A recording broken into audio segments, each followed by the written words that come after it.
In the beginning there was nothing but the cosmic waters, a great endless lake that lapped softly against the sides of the void.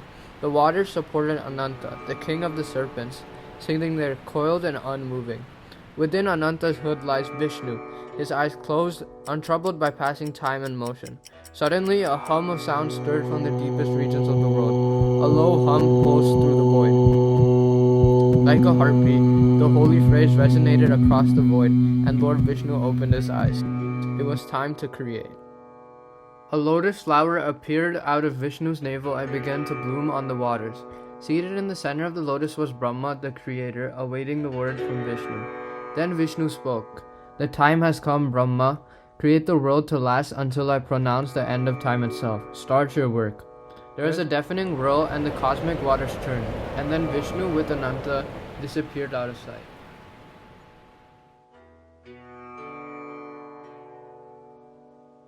Brahma, alone in this whirlpool of water, steadied himself. He raised his arms, and the wind dozed, the water stilled themselves. The lotus flower calmed itself, and out of the folded petals, Brahma stood poised to fashion the world. With his arm, he parted the lotus into three parts: Swarg, Prithvi, and Akash, or known as the heavens, the earth, and the sky. In an instant, a new universe was created. Brahma next filled the earth with plants, creating trees, flowers, and grass to cover the earth.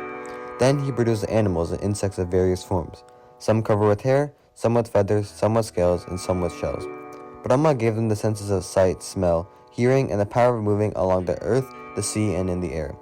In an instant, the world previously inanimate became animated and brimming with life.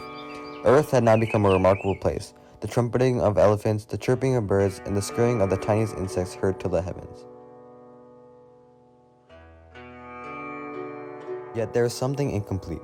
The world required a caretaker, an entity that could enjoy and look after it for eternity and serve the purpose as ordained by Lord Vishnu. Brahma sat in contemplation, and from his thoughts a figure began to take shape. Consequently, a newly created being out of Brahma's thought appeared, faultless but unmoving, with his eyes closed to the wonders of the world around it. This was a being perfectly formed, but too engrossed in his own contemplation to care for the world. For this reason, Brahma realized that the creation required more than a thought, it required an act. At the will of Vishnu, Brahma divided his body into two halves. From one half he created a man, Manu, and from the other half a woman, Shatarupa. Standing as equals, whole and complete, each had a reflection of the other in his or her body. Manu and Shatarupa looked into each other's hearts and realized their mission.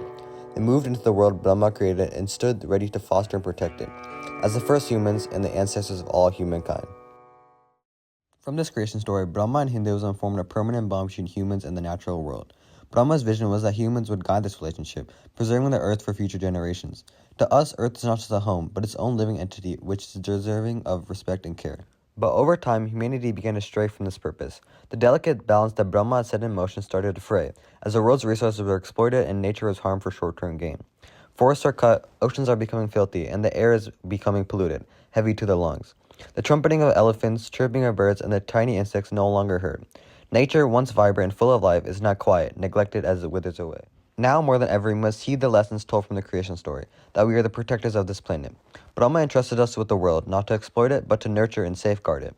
Every plant, every creature, every drop of water is part of the larger whole, the sacred bond that we must honor. If we are to fulfill the role given to us by the gods, we must remember that our purpose is to preserve the beauty and life of this world, not to destroy it.